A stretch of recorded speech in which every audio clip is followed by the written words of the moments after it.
భక్తి. భక్తి అంటే ఏంటి? అసలు భక్తి ఎన్ని రకాలు? మన భగవద్గీతలో భక్తి గురించి ఏం చెప్పారు? ఇప్పుడు తెలుసుకుందామా? మన భగవద్గీతలో భక్తి 4 రకాలుగా విభజించబడింది. అదేంటంటే 1 అర్థభక్తుడు, 2 అర్థార్థ భక్తుడు, 3 జిజ్ఞాస భక్తుడు, 4 జ్ఞాని భక్తుడు. ఈ విధంగా భక్తులు 4 రకాలుగా ఉంటారు. వాళ్ళ భక్తి 4 విధాలుగా ఉంటుంది. అది ఎలాగో ఇప్పుడు ఒక చిన్న కథలో తెలుసుకుందామా? అదేంటంటే ఒకరోజు గుడికిలో రకరకాల భక్తులు వస్తున్నారు. మొదటగా ఒక భక్తుడు చాలా దుఃఖంతో వచ్చాడు. అతడు ఏం చెప్పాడంటే, భగవంతుడా, నా భార్య అనారోగ్యంతో ఉంది, నా పిల్లలు చాలా రోజుల నుంచి ఆకలితో ఉన్నారు. ఈ కష్టాల నుండి నన్ను ఎలాగైనా తప్పించకపోతే నా పిల్లలు మేము చాలా ఇబ్బందికి గురవుతామని ఆ భగవంతునికి చెప్పుకుంటాడు. ఈ భక్తుడిది ఆర్తభక్తి, అంటే దుఃఖంతో కూడిన భక్తి. ఇతని భక్తిలో నిజాయితీ ఉంది, దుఃఖము ఉంది. ఇతని భక్తి దుఃఖంతో ముడిపడి ఉంది. నెక్స్ట్ మరో భక్తుడు వచ్చాడు. అతడు ఒక వ్యాపారి.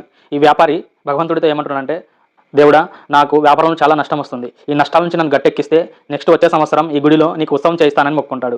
ఇక్కడ వచ్చే భక్తి అర్థార్థ భక్తి, అంటే అతడి భక్తి వ్యాపారంతో ముడిపడి ఉంది. నీవు ఇది ఇస్తే నేను నీకు ఇది చేస్తాను అనే భక్తిని అర్థార్థ భక్తి అంటారు.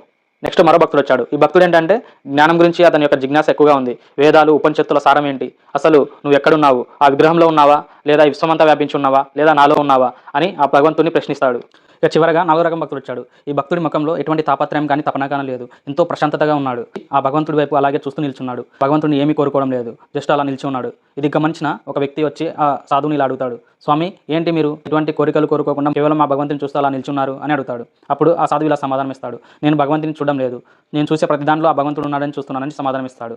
ఏంటంటే విశ్వమంతా వ్యాపించి ఉన్నది ఆ భగవత్ స్వరూపమే. ప్రతి ఒక్క వస్తువులో, మనిషిలో, జీవరాశిలో అంతటా ఆ భగవంతుడు ఉన్నాడు. కాబట్టి మనం భగవంతుని ప్రత్యేకంగా ఎక్కడ చూడాల్సిన అవసరం లేదు. మనం చూసే ప్రతి దాంట్లో ఆ భగవంతుడు ఉన్నాడని గుర్తించాలి.